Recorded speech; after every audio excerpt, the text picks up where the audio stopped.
Nous avons donc rejoint le réseau des villes solidaires. À la demande de Monsieur le maire, j'ai donc recherché et identifié 4 logements sociaux qui pourraient être mis à la disposition des réfugiés de guerre. Ces logements ne seront pas situés dans les quartiers politiques de la ville. Ensuite, Monsieur le maire m'a demandé de le représenter à la réunion d'information des maires ce samedi 12 septembre à Paris, en la présence du Premier ministre M. Valls et du ministre de l'Intérieur M. Bernard Cazeneuve.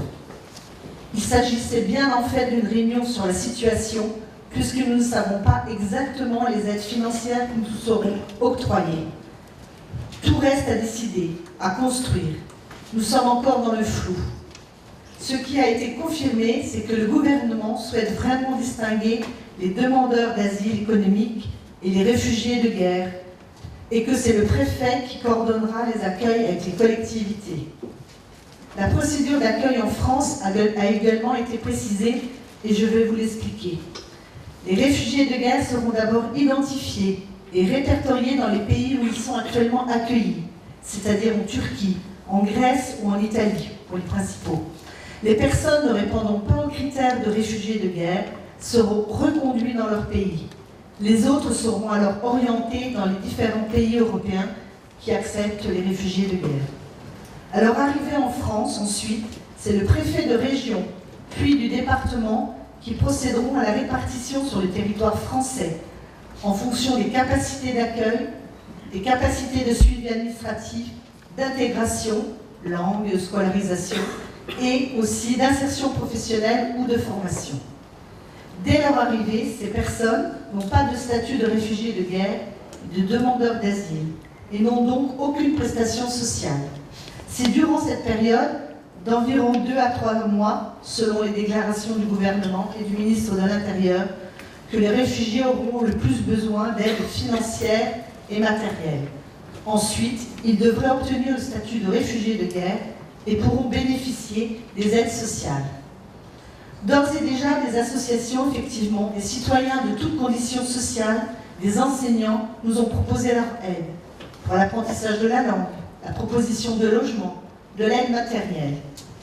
Un énorme élan de générosité dans notre ville qui fait chaud au cœur, je vous assure, malgré ce que l'on peut entendre ou lire ici et là.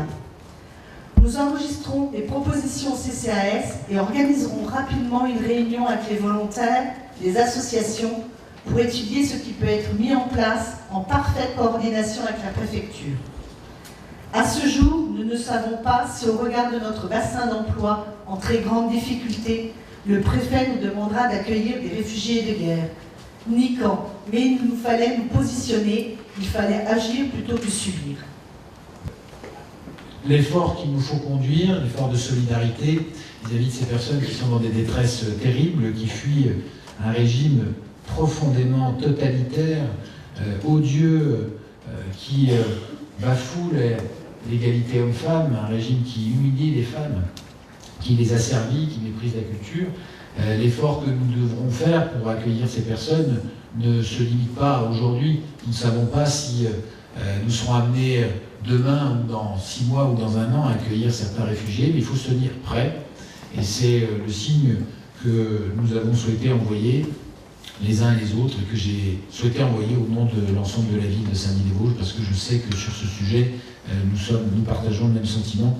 Et c'est plus parce que je fais crédit à l'opposition ici présente de sa position que nous n'avons pas organisé de réunion au-delà de la majorité. Je lui fais crédit et je suis sûr que sur cette décision, en tout cas, nous bénéficions de votre approbation sur cette décision difficile. Je l'ai dit, Saint-Dié-des-Vosges est une ville qui a une longue tradition d'accueil et personne ne comprendrait que la France bombarde un État profondément criminel qui prévoit de réaliser des attentats sur son sol et qu'en même temps, ceux qui fuient cet État profondément criminel, nous leur fermions nos portes. Je crois que cette France-là ne serait plus vraiment ma France ni notre France, et Saint-Dié-des-Vosges, un Saint-Dié-des-Vosges qui fermerait ses portes ne serait plus vraiment notre Saint-Dié-des-Vosges et mon Saint-Dié-des-Vosges. Et donc je suis heureux d'avoir pu prendre cette position en votre nom. Pour le reste, vous l'avez dit, Madame l'adjointe, les dispositions pratiques restent encore à définir, notamment dans la répartition de ces populations. Même en Moselle, c'est relativement compliqué et flou. Certains réfugiés sont accueillis parce que c'est le souhait du maire de Metz chez des particuliers, hors de tout cadre juridique installé. Et donc je pense que si dans quelques semaines nous sommes sollicités, il faut souhaiter que ce soit dans un cadre un petit peu plus organisé. Voilà ce que je voulais vous dire tout simplement.